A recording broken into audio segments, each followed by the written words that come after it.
That's your first thought, bro. That's your first thought. If I'm gonna get arrested with anybody, you say so, Max. What the f am I getting myself into? Let's go! Let's go. Let's go! What's up, First Thought listeners? Welcome back. Another pod with just your boy and Tucker. Let's hop right into it. Tuck kicks off with an obscure sports fact of the day today. So obscure sports getting a little freaky today, and I got a couple for you that I feel are relevant to speak about. So, on this day in very obscure sports history, there was a boxing match that lasted 111 rounds. 111 rounds. You say, Tuck? Yes, I say. So, American John L. Sullivan reigned as world boxing champion for 10 years until new rules tamed the sport and put a stop to bare knuckle fighting. September 30th, 1892. Dude, bare knuckles, 111 rounds. I wonder if these people died afterwards or if it was. Dude, this is like one of those Wilt Chamberlain things where 100 points but no footage. Yeah. Like, what's the? There's more to it than this article can even. Reem's dead now too, so he can't even. Let's see. Oh, this goes way deeper. Let's see. After Sullivan actually vomited in the 44th round, he looked like a certain loser, but the champion recovered, overcame his opponent, and Kilrain's manager threw in the towel after the 75th round. Wait, what the fuck? Is it a 111? That's not exactly 111 rounds. There's so much to read here. Forget it. I'm not He threw up and went 35 rounds more. Had to come out victorious. That's all I need to know. Puke and rally is a real thing. That's some champion shit. And then it's your boy Max Verstappen's birthday today. Max Verstappen. Holy shit, we were hoping to hear that in the Netherlands. We'll have to do another pod about the Netherlands. This will be a quick catch-up on just college and NFL football. Honestly, we would do a catch-up with ourselves. I would talk about, really quickly. Let's hit a quick catch-up. Quick catch-up. Tuck and I just got back from Europe. Unreal. Hit Paris and in Amsterdam as well, so France and the Netherlands. It was beautiful. It was awesome. 7 days, hostels, awesome, cool shit. Got back, just had to get back into form. Had to figure out how to conform back to society. But good to have the dog back. Be clean, feel good, rent paid. We're making it. Yeah, dude. What a trip of a lifetime, really. Really was.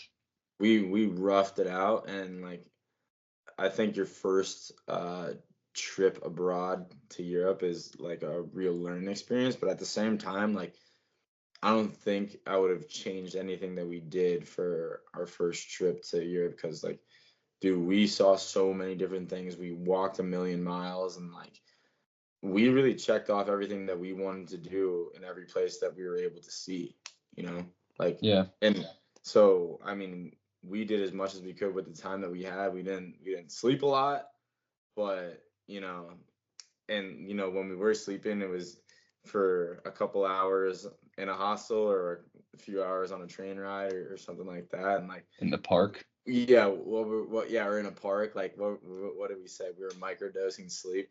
Yeah, I think that's what we said. We're taking, just grams of sleep. Just tiny grams of sleep. Yeah. So, dude, it was so in life, there's certain vitamins or whatever things that you supplement. There's supplements that you take to feel a certain way, or you sip a little bit of booze to feel a certain way, or you smoke a little weed to feel a certain way. It's we were taking a couple naps here and there so that we could just be alive to continue living. Throughout the day, I'd be on the subway, fall asleep real quick, wake up. All right, here we go. Yeah. All right, I just nod off. Yeah, just quick recharge of the batteries. Just like plug in the charger real quick, and then just Yeah. go to a PSG soccer game. Like, Yeah. Yeah, yeah, exactly. Holy yeah, shit. yeah. What a fucking week it was, and what an experience it was, and would do it a million times over. And it just like juices me up even more to like go see the world and do so many more cool things and meet so many more cool people from so Right. many insane cultures. Just fires me up. It was fucking sick. I had so much fun. Yeah. Like that is exactly what it does. It's like it makes you want more. So Yeah.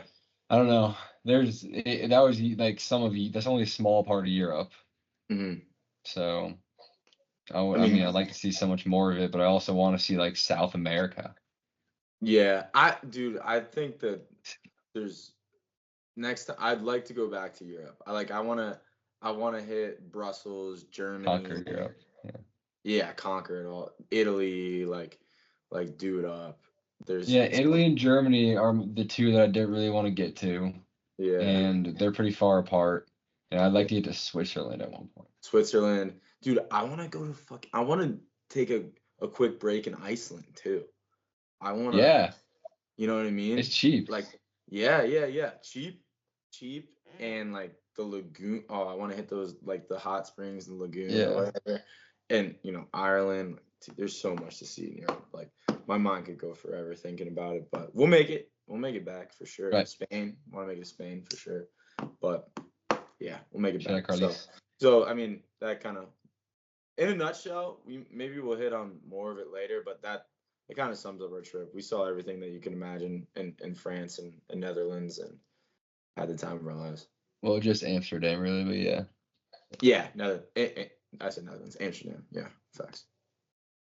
Amsterdam's cool. What's up with you? Really quick, then let's hop into college and What's up with me is I've been grinding on my business, my company, and putting things into effect, and like starting to see like the small fruits of my labor that has not, it's still a new thing. So, but like it's really cool to see that like some of those things actually like come into fruition slowly but surely, and it's like really encouraging. It really fires me up, and there's a million things that you can do every single day to help build up your business. So it's it's never a dull moment, and it's something that I'm super passionate about. And each thing that I do, I'm learning more. It's just, dude, running something that is your own takes you to a bunch of different places that you never thought you would be,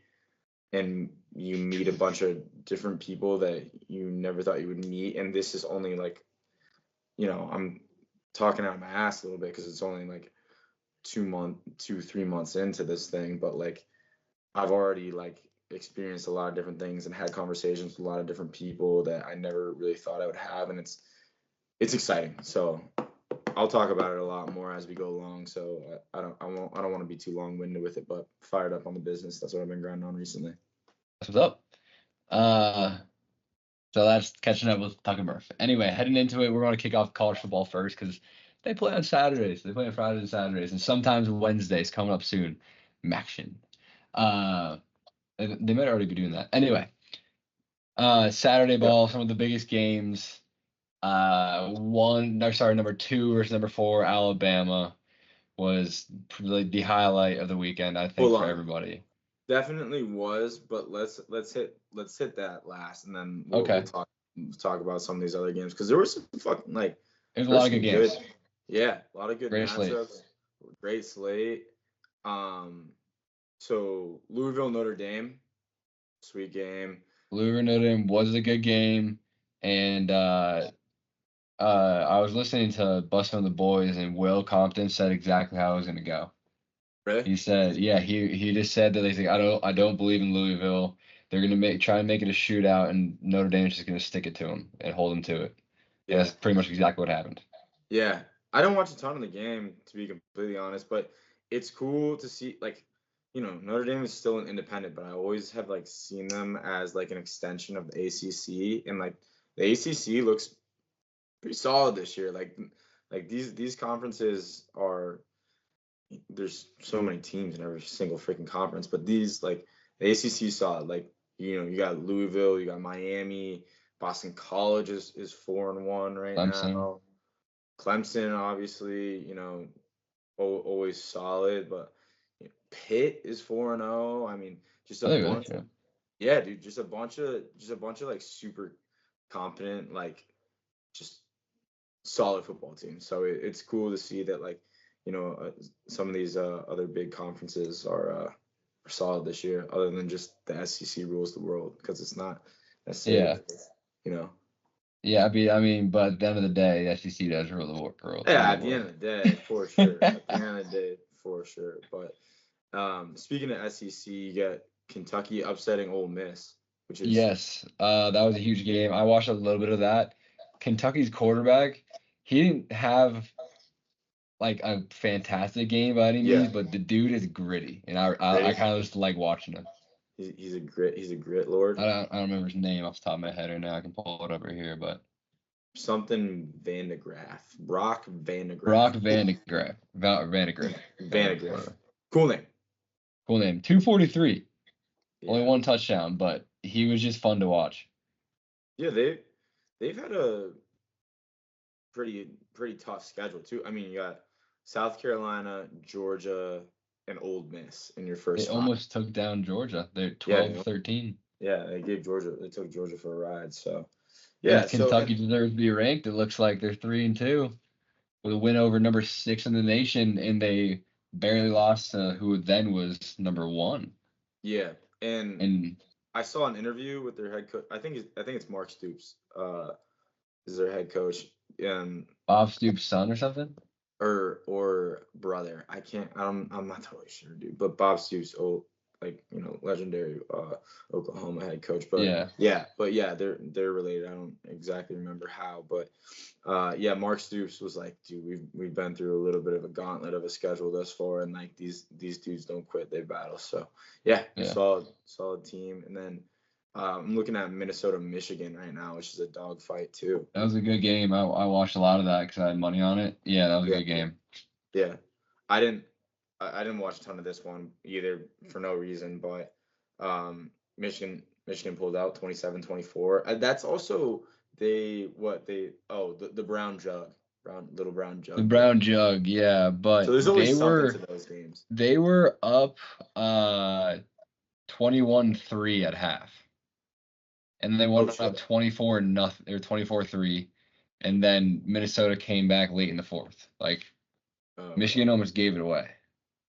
Right. So it was a really good game. It was entertaining.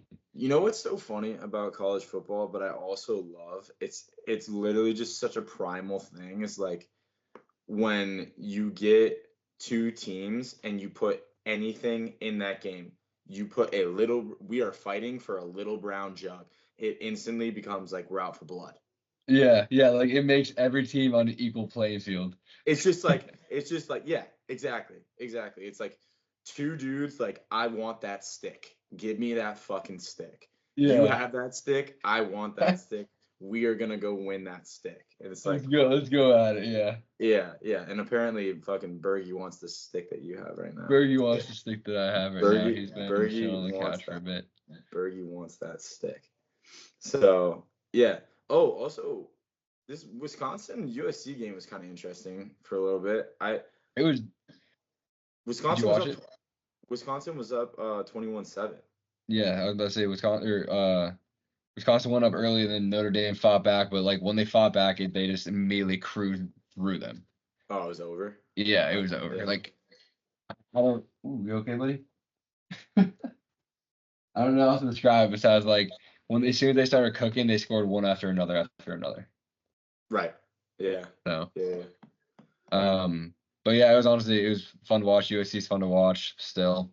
I think that always kind of will be. One other game I'm gonna hit on, and then we'll hit Georgia Bama. It's just the only college football game that I bet on this weekend. Illinois Penn State. Yeah. Penn State was -17.5, and I just don't know why that was the number. It's like Illinois is a solid team, bro. They just took down Nebraska in a dogfight, and and they got some fucking studs on that team. Like their quarterback looks all right, and their running back is good, but their defense is really what's pretty solid and stout. And I just have not really believed in Drew Aller, Penn State quarterback. He just has not gotten it done so far. But I mean, they were able to just to tote the rock. They were able to run the ball. They're 18 carries for 102 yards from their running back in a tug. So yeah, yeah. But I was like free money before. Plus 17.5. Yeah, that is pretty solid. Yeah.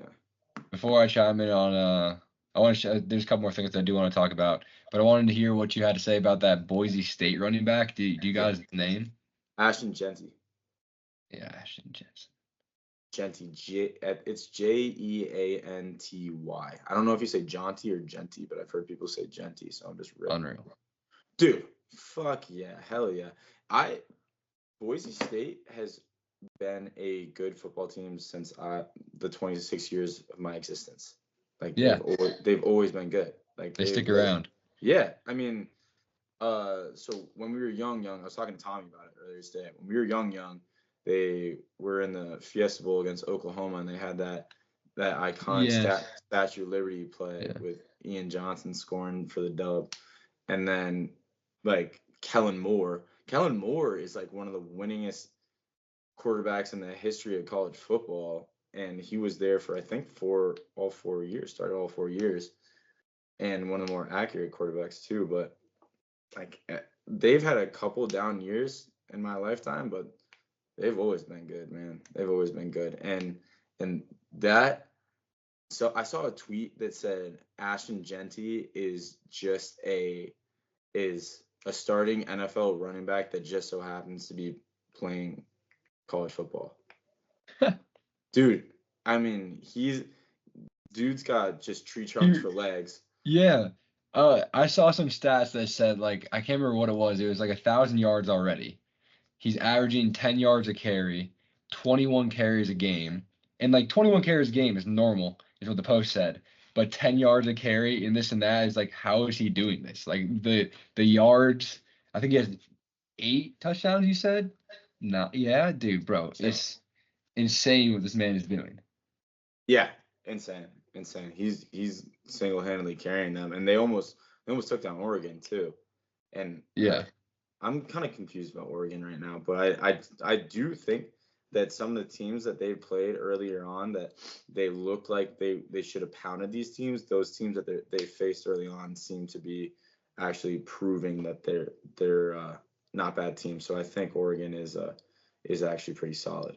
Let's see, like okay. I mean, they had a close game with Idaho.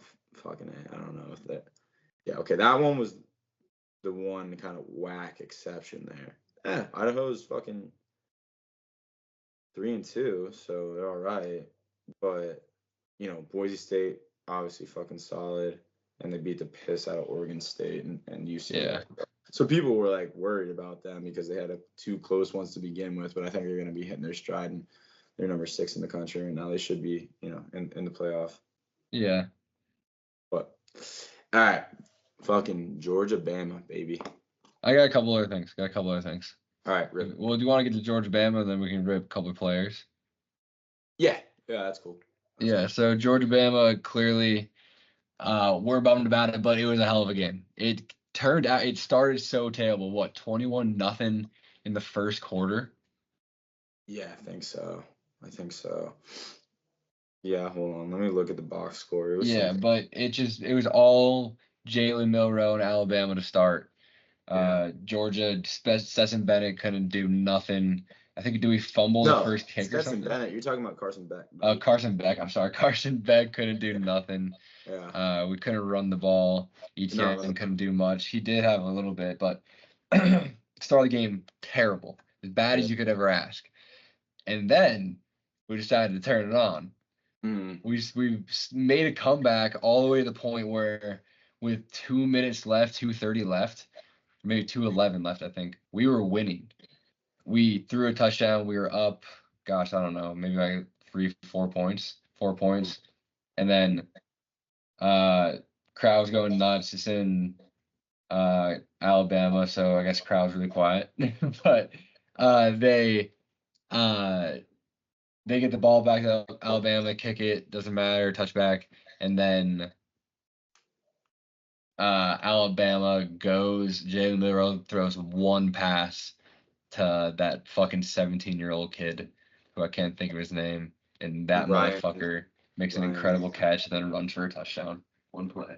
Is it Ryan Williams? Yeah, it's just Ryan Williams. Yeah, that kid, he is a babyface assassin, that kid.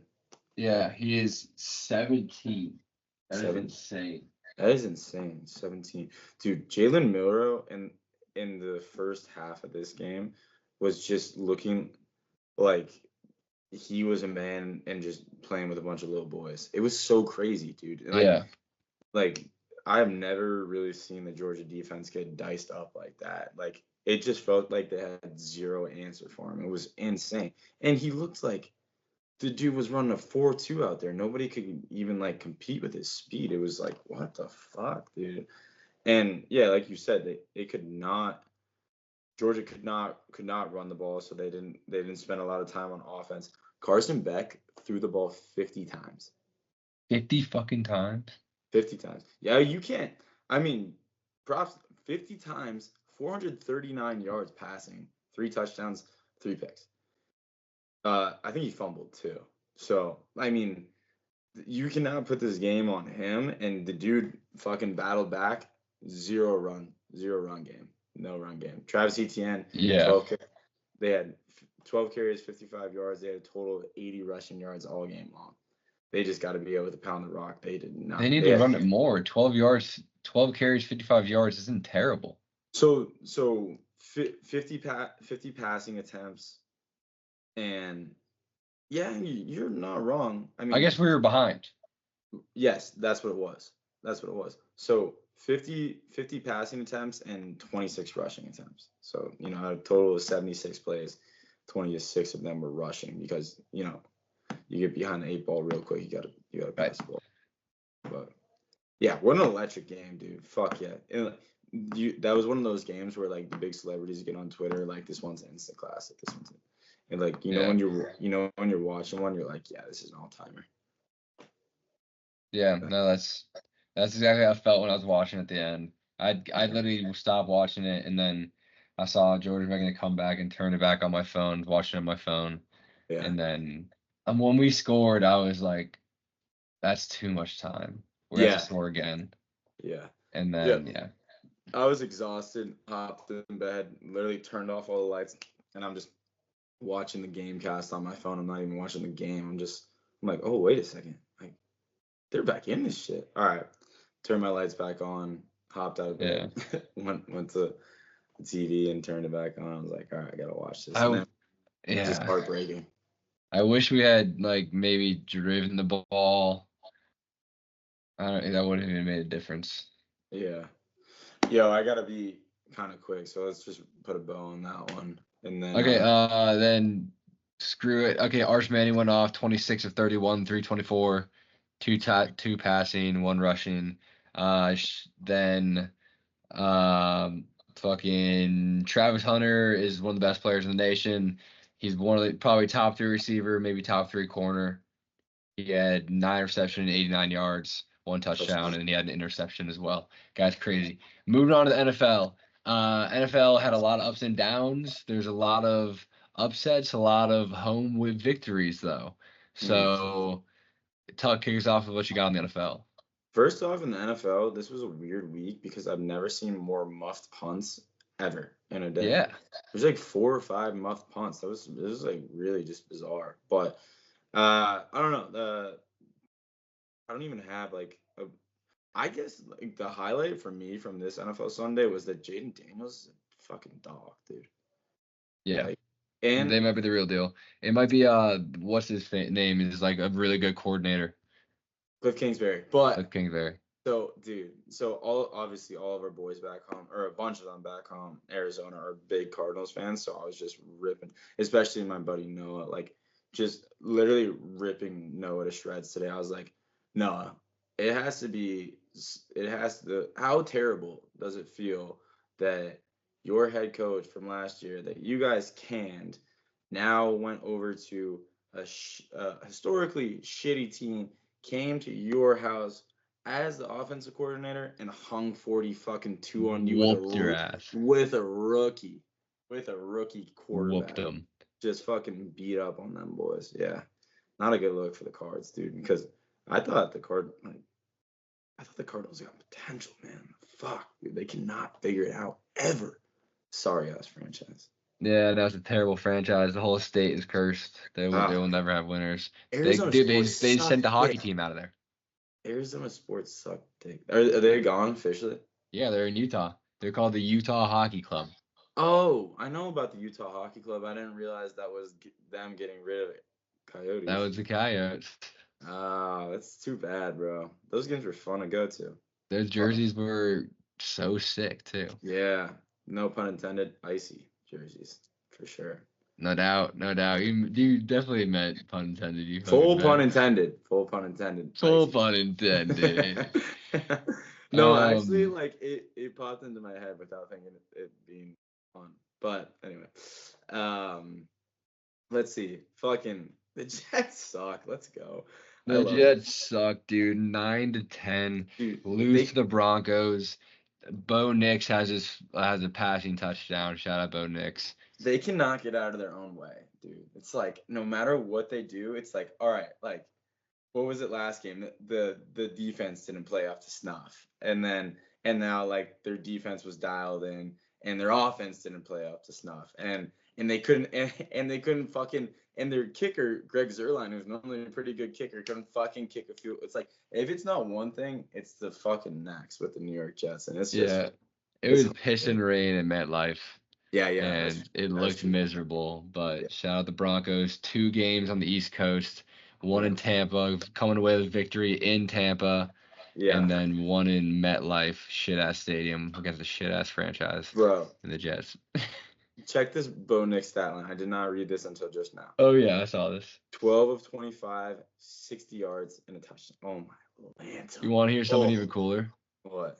I think in the first half, he had 12 completions for -7 yards.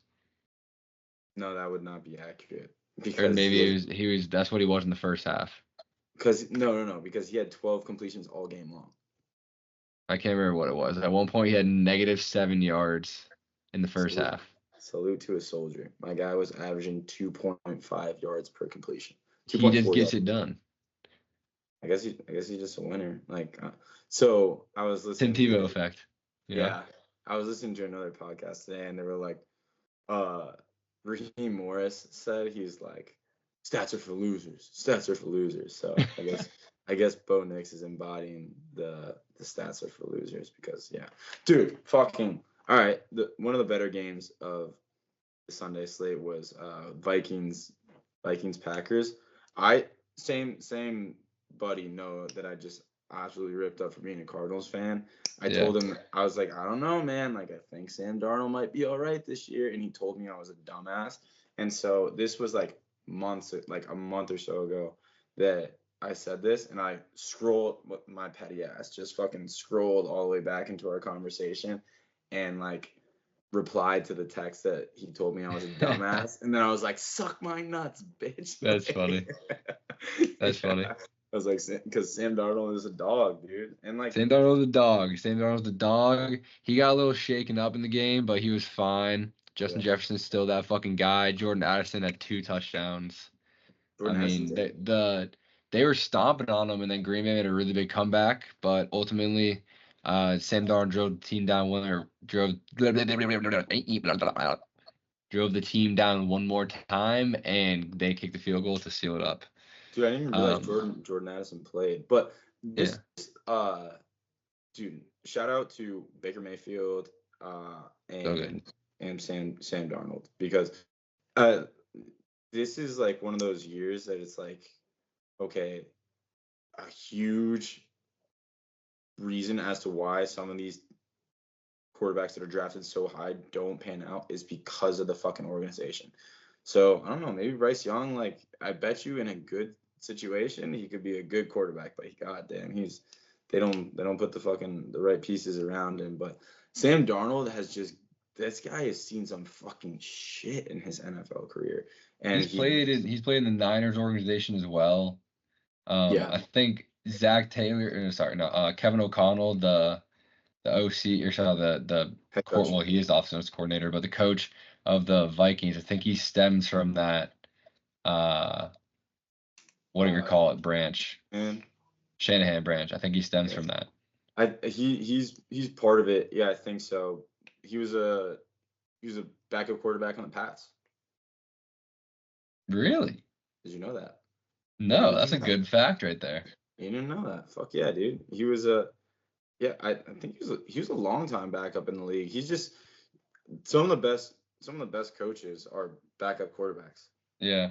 He's one of them. He's a great coach. That is cool. That is really cool because he's like an elite coach right now. Oh yeah, he's one of the better ones in the league right now. He's a great offense.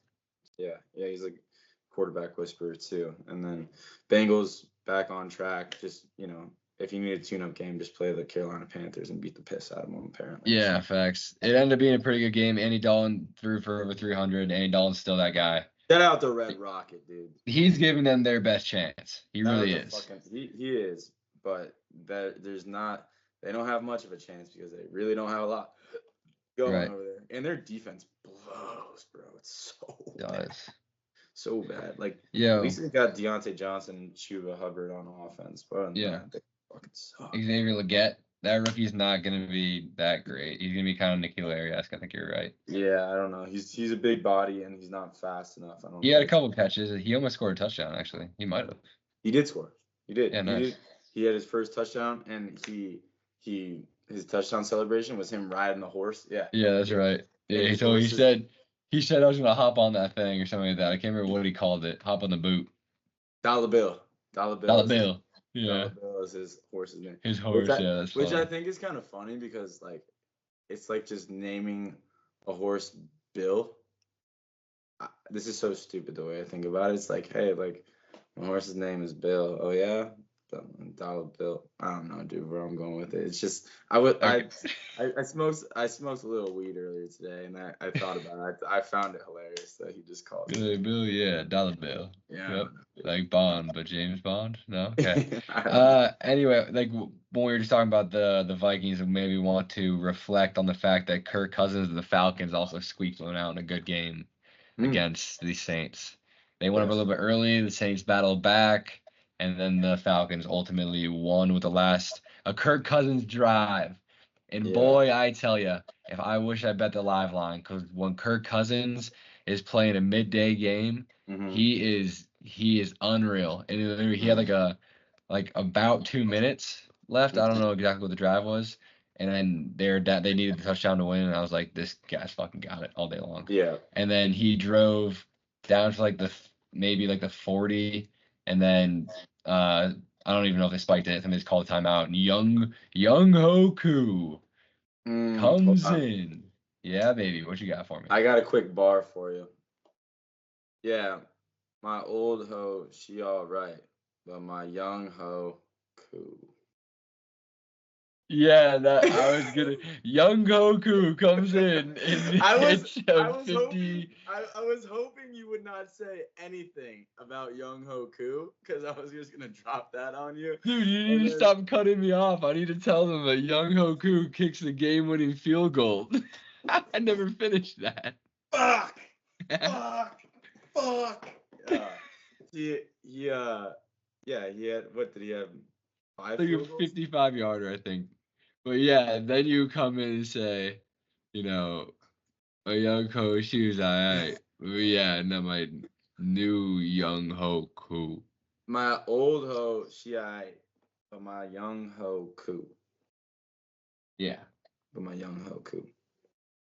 Let's see. He had how many?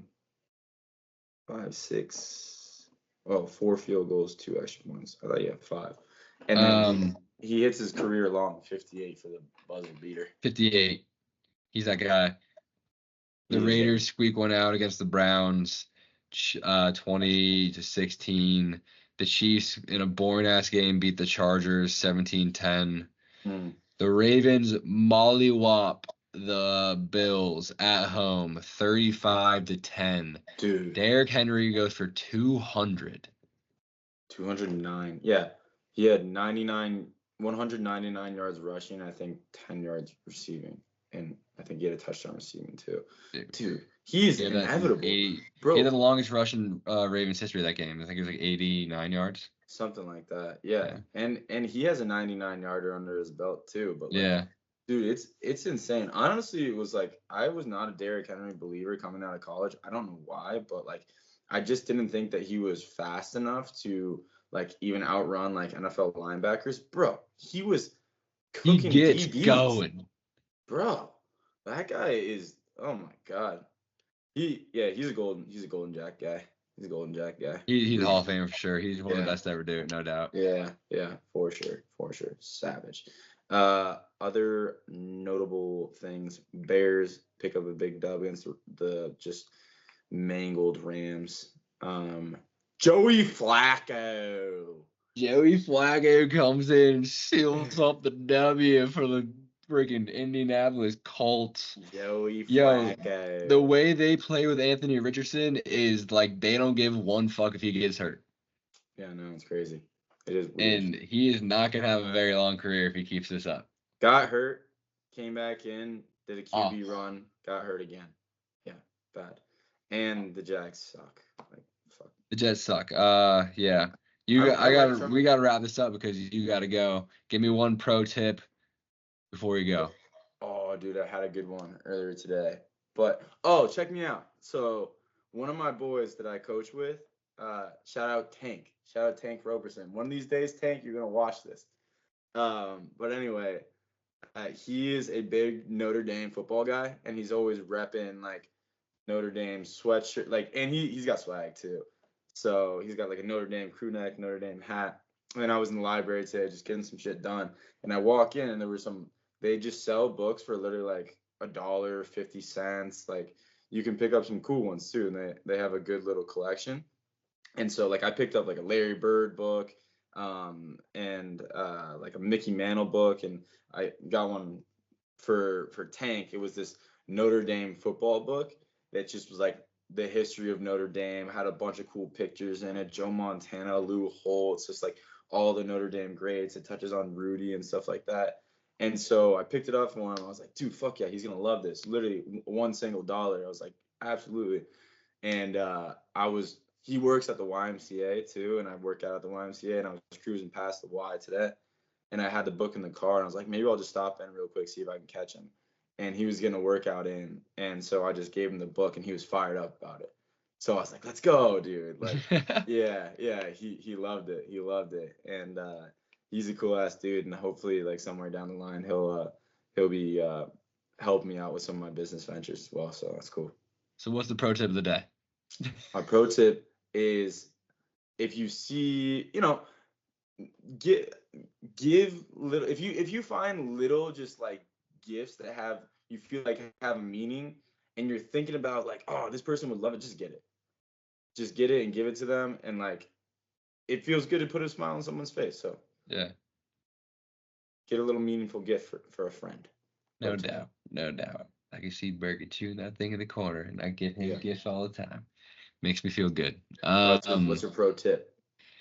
My pro tip in all that time that you had been talking, I hadn't really even thought of one, to be honest with you. But I can always pull one out of my ass. My pro tip, my pro tip is to go through a little bit of cleaning right now. It's fall season. The leaves are about to start changing.